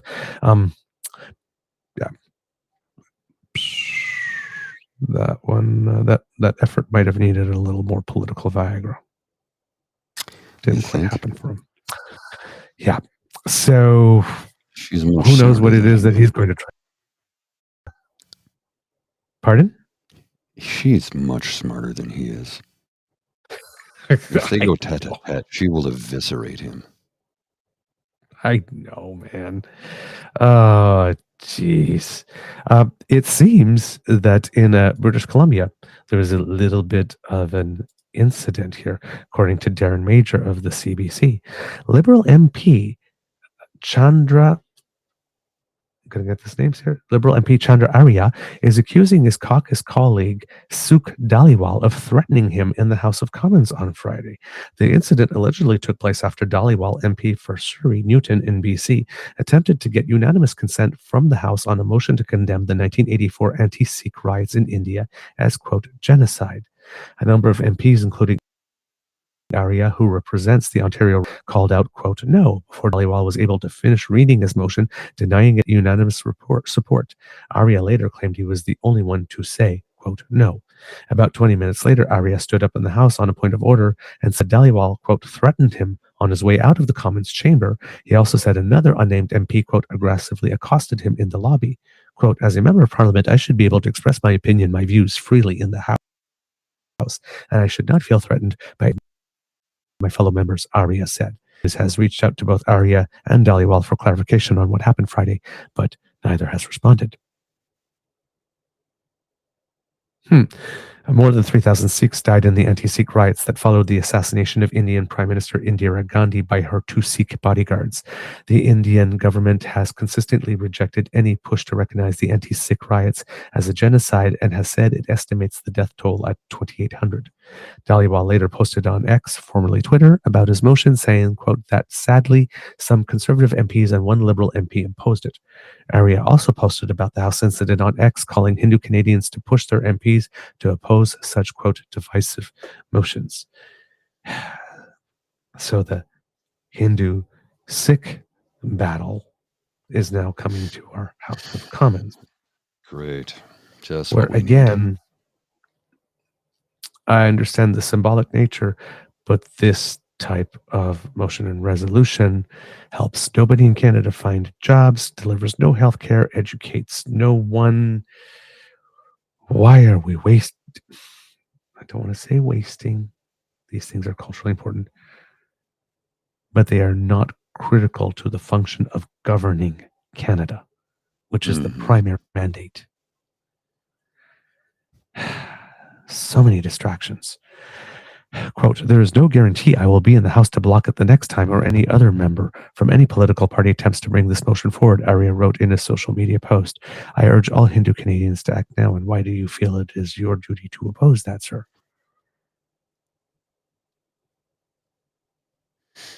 Friday's incident comes at a time of heightened tensions between and the other MP. Why do you think it's your duty to present that as a motion in the House of Commons? There's no guarantee. So I urge all Hindu Canadians to act now, he says. Friday's how? How? Precisely how? What? Take your seat in the House of Commons and vote for you if you're not good. Like, how? On this specific thing. That's not a positive line here. I urge all Hindu Canadians to act now. It was a motion. It has no bearing of law, no teeth. It was a motion. It's symbolic. It needs unanimous consent to be discussed. You yelled no. You were the only one. You bragged about it. All it took to completely nullify the threat was you to stand in the place where you do your job and say, no. What action do you want taken? And not only was that all it took, you did that. But what about the next time? You stand up and say no again. What if I'm not there? You tap one of your fellow MPs by proxy and make a deal?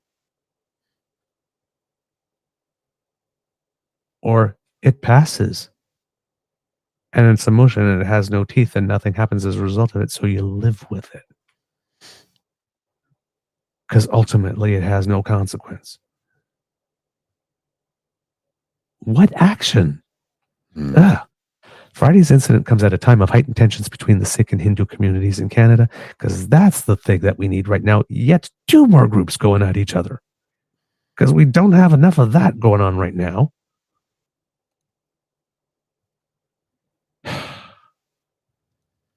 Jeez. Last month, 3 men were charged after violent clashes took place between protesters in Brampton and Mississauga, including incidents outside a Hindu temple and a Sikh Gurdwara. Arya has been an outspoken advocate for the Hindu community, has consistently spoken out against what he calls Khalistani extremists, a reference to a movement pushing for an independent Sikh homeland in northern India. A statement from Global Affairs Canada at the time said Arya, quote, traveled to India on his own initiative and was not representing the government of, in August, Arya traveled to India and met with current Prime Minister Narendra Modi. A statement from Global Affairs Canada at the time said Arya traveled to India on his own initiative and was not representing the government of Canada.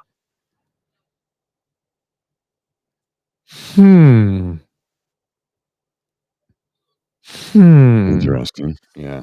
Hindu nationalism has become the dominant political ideology in India in the past decade under Modi, whose party has been accused of aggravating religious fault lines and steadily eroding the secular principles enshrined in India's constitution. I wonder if Mr. Arya will be asked to testify at the National Public Safety and Public Security Committee. So Public Safety and National Security Committee. Like Patrick Brown did. I guess, and not only, right, the voting no, but bringing the tradition of aggressively accosting people, because I think it's in India's parliament every now and then there's a few of them that we see people break out into fistfights. It happens frequently. Not able to contain their emotions. So we're going to bring that here to our House of Commons too? Well, I mean, they are a sword length apart. Yes. So come on, man. You need to calm down. Calm down. Nobody makes good decisions when they're hot-headed. We elect you to be above this. To be able to put the individual passions aside, or at least if you're going to have a passion, allow it to fuel your work positively in terms of giving you energy and drive. But for the betterment of the lives and for the greater well-being of Canadian citizens. That's the task, and that's the mandate. Always for the betterment of the lives and for the improvement of the well-being of Canadian citizens. I think sometimes our elected representatives in their quest to, I will not say pander in this case, but to speak to certain communities, forget the latter part. Not just for the betterment of one cause or one group, but of Canadians. All of us. Well, you do need to remember. And I'm not saying that. Pierre Poilievre and his conservatives don't represent Canadians. They only represent conservatives because that's what they say all the time. Right. Every other party leader says Canadians will be here. We will be here for you. And they're like, we're here for the conservatives. Conservatives will be here for you, not Canadians. They see themselves apart. They don't see themselves as part of this country. They don't see themselves as part of the greater community. They see themselves as better than us, that they know better than us, and piss on the rest of us. Yep. So, and when I'm saying like for the benefit of all Canadians, I'm not saying like it doesn't have to directly benefit me, as in like there's a check coming to my account or something. But if it benefits my neighbor, when it's going to help things me in some weird way too. Spillover exactly effect, pebble in the pond. If we decide in Canada that even though that is going on over there, we are not going to bring that here, that if we do discuss the issue and what it is that we can do to help or whatnot like this, we do that, but without bringing the fire of that passion, particularly in a way that can be channeled negatively, because then we all benefit. All of us benefit from that. All of us benefit from a more peaceful, harmonious society where different people who don't get along elsewhere do get along here. We all benefit from that. Well, and you will find that oftentimes when somebody comes here from another part of the world that may have been war-torn or they were religiously persecuted or whatever the case may be, that when they get here, they just want to live in peace and harmony. They want to be able to practice their religion if they have one or if they observe. They want to live in peace and harmony. And they've discovered that Canada's pretty good at it. We've got a long ways to go to make it better, but we're pretty good at it. We do better than most. Oh, I got a call coming in. Pardon? I got a call coming in here. I got a call coming in. I'm going to call him back shortly. Like that. One more. Okay. It's fine. Oh, okay. You don't need to take it. Okay. No. So go on then. Did you have anything else you wanted to add to that, Mr. Grizzly? No, that's it. No, okay. That's it. Okay. One last bit, not about Canada before we go. But as you noticed, in South Korea last week, the president tried to impose martial law.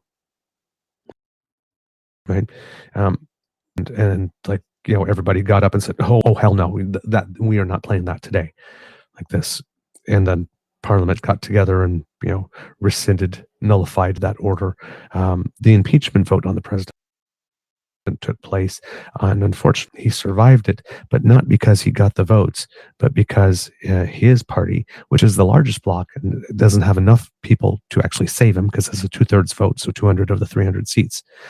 So he doesn't have 200, at least 200 to save, but the opposition parties don't have 200 as well, unless some of the members of his party have enough of him and decide to vote with them. So it seems that the vote didn't take place because there was a walkout and therefore there was no quorum. So the opposition is going to vow to try again. But polls are showing that Seven does believe he should be impeached. So I don't sure how much time left. So that was one thing. In Romania, something happened as well, because we mentioned that there was the first round of votes to determine the two that would go off in the runoff vote, which was supposed to be planned for this weekend on the 8th. And that was another thing that we were going to do, that maybe Beaver was going to do in Toronto, was go to the consulate and vote. Well, it turns out there was no vote, because the results of the first round, according to Romania's constitutional court, have been nullified. They have been declared invalid after accusations of, get this, Russian interference in support of the far-right candidate Călin Georgescu. Yes, Călin Georgescu, who was pretty much unknown, who waged a heavy campaign, very TikTok-heavy campaign, whatnot, came out of nowhere to pick up 20-something% of the vote in the first round and become the leading of the two candidates. Super pro-Russian, all that kind of stuff, when Romania not particularly fond of Russia. So how did this guy come out of nowhere? Well, seems he got some help. The court annulled the results, citing evidence that Moscow ran a campaign promoting Georgescu on social media. How convenient. So in Korea, President, who I have confirmed is conservative and was a member of the IDU, don't know if his name got scrubbed from the website very quickly because Stephen Harper tends to like to do that. Tried to impose martial law, and the other elected representatives and the people said hell no. And Russian interference happened, and they didn't need to investigate 7 years before they finally had a commission to do something about it. The Constitutional Court just annulled the results. Yeah, pretty straightforward. We can learn a few things. I'm just saying we can learn a few things from South Korea and Romania. I hope we are paying attention. We will. Do you actually think we will? I don't know, but it's like we just saw the United States south of us. What happens when you decide to process Queen something to death after an insurrection? Romania, it's like these are with our election and all the results. South Korea, this Father Market tried to follow martial law. Screw that. Yeah. Hit hard, hit fast. Hit hard, hit fast. That's the lesson. If they try to pull that shit, hit hard, hit fast. Mr. Grizzly, do we have a show? We do indeed, sir. All right, kids and cubs. That's the end of this episode of the Daily Beaver Morning Show. We hope that you love listening to us because we love making this for you. Remember that sharing is caring and word of mouth is priceless. And you are peeps and poops. And kids and cubs have the mouths from which we want the words to come. So tell your fellow kids and cubs and peeps and poops all about us. We really appreciate it when you do. Now, if you would like to support us in other ways, like for example, by going down to our YouTube page and clicking like, share, and subscribe to add to our numbers, that would make us very happy. And I'm sure that Kits, Elaine, and Cassie would very much approve. So True North Eager Beaver Media, go to our YouTube page, click on all our buttons, and get us a little happy. Thank you so much. And if you would like to help us in yet other ways, well, then there is our coffee page where you will find our tip jar. And while Mr. Grizzly's distracted, our Eager Beaver Emergency Hydration Fund, where you can, I had to, where you can, if you have a little bit of money to help us because you like the show and you would like to encourage us to do more, we would be very grateful for your donation because it helps us underwrite the costs, actually, is what we do with it, of bringing this show to you. But if, like Kit Wendy, who sent us a little something and said, "Hey, gents, as always, much love and appreciation for your daily insights, keeping it real and keeping us Canadian peeps well informed. Thanks for the good work you do. Hope the changes in the new year go well for your channel. I'll still be here with you." Smiley face and a thumbs up. Cheers with 2 beers. Clink.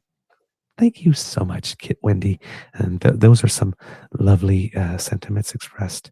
And thank you for your continued confidence in us, regardless of what our future holds. We are very, very, very grateful. And then Kit Cassie, once again, being very kind to us, sending us a very simple Merry Christmas, lads, with a little something for our stocking. So thank you, Kit Cassie. Really appreciate the love.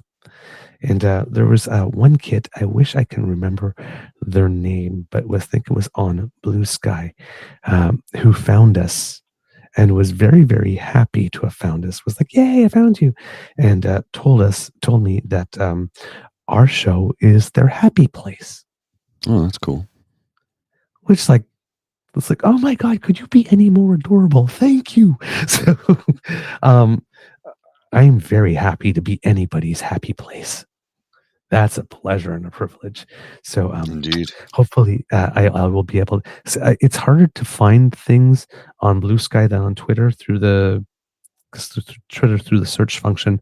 I can remember a couple of keywords and something, and yeah, it's a I little can sometimes different. find an old tweet again, but I don't recognize this person's handle, so it's kind of hard for me to look for the other name because I don't remember, and there was no bookmarks that I could save it and to find it. So Blue Sky's while it is very good, without a bookmark function, it makes it hard to track back past tweets, or whatever they call them, posts or skeets, or but that was a beautiful sentiment. So thank you for those beautiful compliments. We really appreciate that. So yeah, we like to hear from you, especially if you got beautiful things like that to say to us. So truenortheager@gmail.com is our email address. You can reach us at trueeager at our Twitter and Blue Sky places, at our home, our original home on Facebook, True North Eager Beaver. You can leave us a message there. And if you're listening to us on YouTube, right down below in the comments section, if you leave us a little something, we do read everything. Not able to get back to everyone, but we read everything. And we thank you so much for everything that you do, because your contributions do help make the show better. Because democracy is something that you do. If you live in Cloverdale, Langley City, you have a by-election in 7 days, 1 week left to go. So if you haven't researched your candidates, do so. Early voting might be open at this moment. So please make your plan to vote. Look that up. And if you are in Lethbridge West, the provincial by-election there is 2 days later on December 18th. Of course, all the same things apply. And also, because since we often encourage you to write letters, please do, if you have a moment, to write some letters to your federal MP, to be asking them to support a law that makes it such that all leaders of federal parties with seats in the House must mandatorily undergo security clearance process with oversight. And that no longer will the Prime Minister get it up automatically just by virtue of the fact that they become the Prime Minister. Well, I was surprised, when I learned that it wasn't mandatory, that they already were. I thought if you were the party leader, you already were vetted. And it's like, no, you're not. I'm like, what? That doesn't make any sense to me, that you should be cleared. Like, you should have security clearance if you're the leader of a national party. I don't understand how you could be the leader of a national party and not have that clearance. It's astonishing to me. Mm-hmm. Look at that's that little village thing about Canada, right? The way that we see ourselves is not that important. It's like, only the Prime Minister needs it. Why would anybody else? Nobody cares about us. It turns out a lot of people care about all it. Party leaders should have NSICOP clearance, period. We're finding out with this foreign. Yeah. But we're finding out through this foreign interference stuff that there's a whole lot of people who are way more interested in us, like very interested in us than we ever suspected. In all little Boy Scout Canada, peacemakers, nobody cares about us. Do anything to us. Surprise! So guess what? This is stuff we got to do now. And the Premier should have it too. Period. Because sometimes things happen provincially like this. They need it too. Like it's on a case by cases, they need it. Now, the interesting thing here is that it appears. Remember when the Prime Minister stated asks CSIS to do whatever it is they can to find something that they could give Polyev. It seems that CSIS has announced that they do have something for him. Now, of course, Pierre, watch it, because I'm calling it's going to happen. Once he gets it, he's going to go around and telling everybody he got cleared. Yeah, he got cleared. He got all the information that anybody else would get. No, this is a TRM. Threat reduction measure thing. Like this. Ask Michael Chung, if you remember his testimony, how useful the TRM was for him. So he's going to be getting some information, what he's allowed to get through a TRM.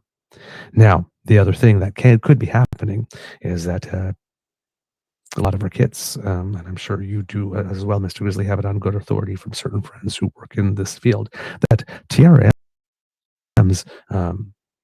sometimes are used investigative tools. So the people delivering this to him might be getting as much information as they are delivering. Number one. Number two, some people are thinking, I hope it's a setup where they're going to show him the information they have on him and arrest him. I don't think that is going to happen, but damn you for planting the seed of hope in my little heart. my little petty heart, because now I would love to see that happen. But what I would love to see happen is in that series of information that is given to him, that our intelligence services might slip in a couple of pieces of information that are not exactly true, to see if he goes and repeats them and blabs them. Let's see what happens. That I would be very happy would happen. Let's see. Hold on tight, kids. Enough. Canadian politics, yes, just got a whole lot more interesting. Mr. Grizzly, you have some words of wisdom for us? Not really. I'm just exhausted and I got to take the dog out. So take care of yourselves today. I don't know what else to tell you. All right. Mr. Grizzly, please cue the cock. You are listening to a True North Eager Beaver Media Incorporated podcast. The True North Eager Beaver podcasts are proudly brought to you by our founding sponsors, the Misfit Mysteries from Corvid Moon Publishing, your source for science fiction, fantasy, and cozy mysteries featuring a broad diversity of characters, CanadianTarot.com, their uniquely Canadian online eclectic tarot community, and the Peppermaster, hot pepper sauces made from farm-fresh ingredients to thrill your taste buds and expand your mind. We are grateful to the Crier Media Network for its support, Pete Jarvis for our artwork, and Paul Joseph Something for our opening and closing sequence music.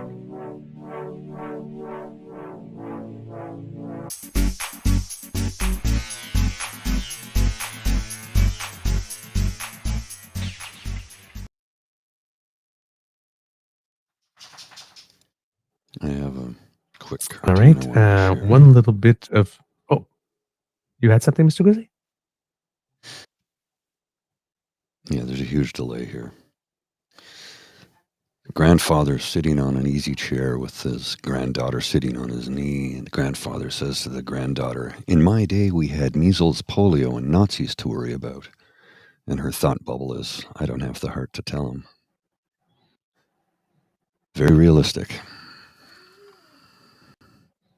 Oh, looks like we've lost. Ouch. There's a massive delay. Yeah, you giggle, but it's not funny. Yeah.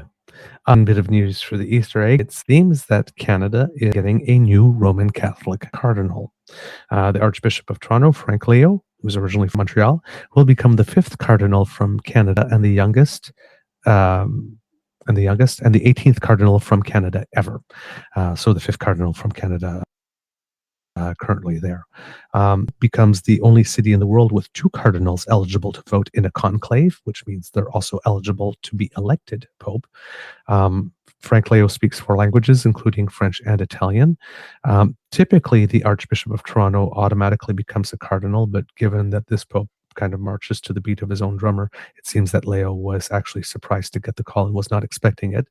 He had been a parish priest in Montreal, was part of the Vatican's diplomatic service, and taught theology to seminarians prior to being appointed Archbishop of Toronto by the Pope last year.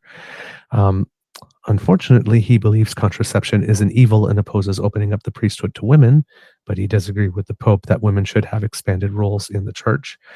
The Pope in all nominated 21 cardinals from 6 continents, many with countries with very small Roman Catholic populations, such as Japan, and some from Iran and Serbia, which have never had a cardinal before but have one now. Since being elected in, Francis has named cardinals from outside the church's traditional power centers. There are now cardinals from 90 different countries in the College of Cardinals. This college has 253 members overall, including more than half who are currently eligible to vote during a conclave.